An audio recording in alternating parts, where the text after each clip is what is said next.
Cette semaine, on continue de vous faire suivre et vivre les coulisses de la préparation du défilé du 14 juillet. Alors, après une immersion hier avec les soldats au Mali, on vous entraîne aujourd'hui avec des jeunes pour une formation particulière. 400 jeunes qui découvrent, vous allez le voir, les métiers de l'armée. On voit cela avec Diane Schlinger et Giona Messina.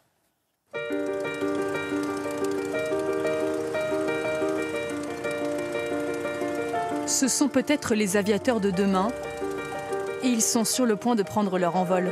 Qu'est-ce qui commence? Moi, je commence. Première fois. Une pression quand même pour pas se faire écraser, mais bon. Excité et impatiente, c'est la première fois. Ça va bien se passer. Ouais. Voilà.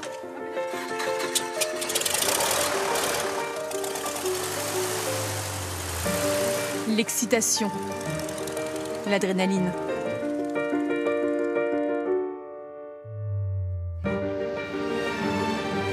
Immersion au milieu des nuages, au-dessus de la Normandie pour ces adolescents qui rêvent déjà de faire du ciel leur futur terrain de jeu.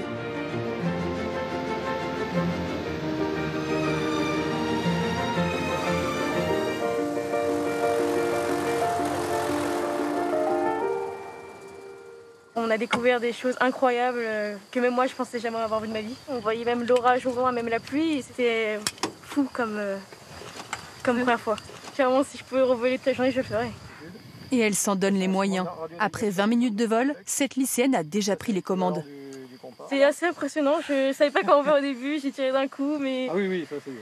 Oui, ça va pour m'entonner, mais ensuite j'ai appris qu'il fallait faire une petite pression, alors tant mieux. Ce sont des éponges à apprendre. Alors effectivement, on le monte une fois, deux fois, et puis après c'est acquis. C'est un vrai régal de voler avec les jeunes. Car certains de ces jeunes ont déjà de grandes ambitions. T'as envie de faire ce genre de métier un jour? Oui. Peut-être plus tard, si j'arrive à devenir pilote de chasse, si j'y arrive. C'est ton rêve? Oui. Ogan Janizova n'avait que 9 ans quand il s'est mis à rêver devant le défilé aérien du 14 juillet. Aujourd'hui, il a intégré les escadrières jeunesse. Alors, retour à la terre ferme? Oui. C'était mieux en l'air ou... Mieux en l'air. Hein. Une sorte de parcours d'initiation organisé par l'armée de l'air. Ils sont 55 sur la base d'Évreux à vivre cette expérience.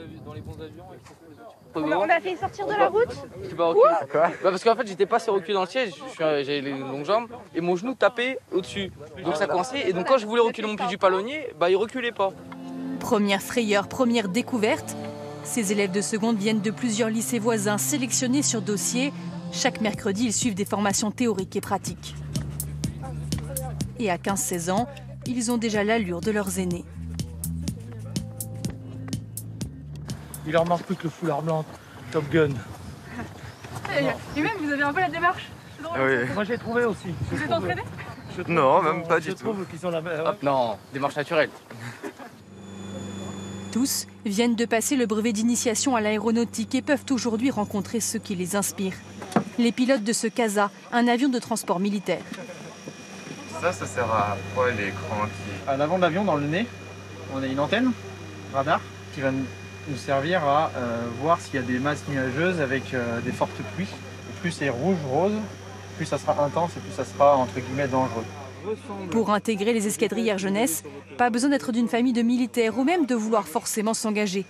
Cette lycéenne veut depuis toujours être avocate, mais depuis peu, pourquoi pas réserviste aussi. Au collège, on nous a proposé, ça vous intéresse l'aviation? Donc moi j'étais plutôt interrogée, j'avais pas ma passion pour ça et finalement j'en développe une et c'est génial.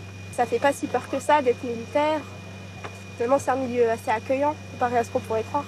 C'est vrai qu'on a envie de donner cette fibre-là et de leur faire partager les moments qu'on a vécu tous en vol.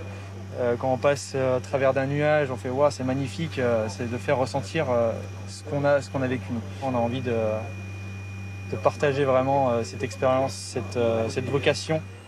Convaincu, Louis Collat, lui, vient de déposer un dossier pour intégrer un lycée militaire à Saintes, mais il a encore quelques inquiétudes. Vu qu'on est en internat, on doit être beaucoup autonome, c'est nous-mêmes qui nous prenons en charge ou on est beaucoup... Tu ne seras pas autonome tout de suite, forcément, on va t'apprendre à le devenir. Moi, mon exemple, c'est que je suis parti à 16 ans de la maison pour rentrer à Saintes. Et ça s'est très bien passé. Regarde, je suis là encore, j'ai 17 ans de service et je suis toujours là. Tu peux essayer de regarder au loin, tu vois ton horizon. Et normalement, tu vas sentir si tu es incliné un petit peu à droite ou à gauche. Là, tu es incliné comment? Vers la droite. Hein. Voilà, donc tu remets un peu de la gauche. Hogan Janizova, lui, garde les yeux rivés sur son objectif. Faut se concentrer. Faut éviter de faire cracher l'avion, on va dire.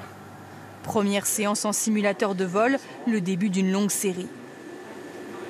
Si je veux devenir pilote de chasse, je vais devoir me rentraîner, refaire du simulateur et ensuite piloter sur un vrai Rafale ou un Mirage.